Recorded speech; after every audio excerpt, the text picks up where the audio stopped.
സമീപകാലത്ത് ഏറ്റവും കൂടുതൽ വർഗീയത പറയുന്ന വെള്ളാപ്പള്ളി നടേശനെ കൂടെ കൂട്ടുകയും അതോടൊപ്പം തന്നെ ഈ ന്യൂനപക്ഷങ്ങൾ എന്തോ വലിയ തീവ്രവാദം ചെയ്യുന്നു, ഈ ജമാഅത്തെ ഇസ്ലാമി ജമാഅത്തെ ഇസ്ലാമിയാണ് UDF വന്നാൽ അധികാരത്തിൽ വരിക, മാറാട് ആവർത്തിക്കുമെന്നൊക്കെ പറഞ്ഞുകൊണ്ടിരിക്കുന്നത് CPM നേതാക്കളാണ്. നിങ്ങളിപ്പോൾ ഒരു 3 ചോദ്യം അതിലുണ്ട്. 3 ആളെ കുറിച്ച് നിങ്ങൾ പറഞ്ഞു കഴിഞ്ഞു. CPM-നെതിരായിട്ടൊരു കുറ്റപത്രം തയ്യാറാക്കാൻ വേണ്ടിയുള്ളൊരു ചോദ്യം അത്.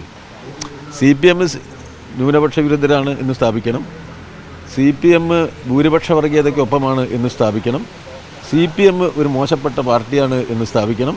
ആ രാഷ്ട്രീയ താല്പര്യത്തിന് വേണ്ടി അത്തരം ഒരു രാഷ്ട്രീയ അജണ്ട നടപ്പിലാക്കുന്ന പൊളിറ്റിക്കൽ നറേഷൻസ് തയ്യാറാക്കുന്ന ഒരു രാഷ്ട്രീയ കേന്ദ്രത്തിന് വേണ്ടിയുള്ള ഒരു ചോദ്യമാണത്. ആ ചോദ്യത്തിന് ഞാൻ ഉത്തരം പറഞ്ഞിട്ട് നിങ്ങൾ തലക്കെട്ടുണ്ടാക്കണ്ട. എവിടെ? തൃശ്ശൂർ ജില്ലയിലെ ഒരു വീട്ടിൽ നിന്ന് തന്നെ 2 സ്ഥാനാർത്ഥികൾ ഇതൊന്ന് പിടിയിട്ടില്ല.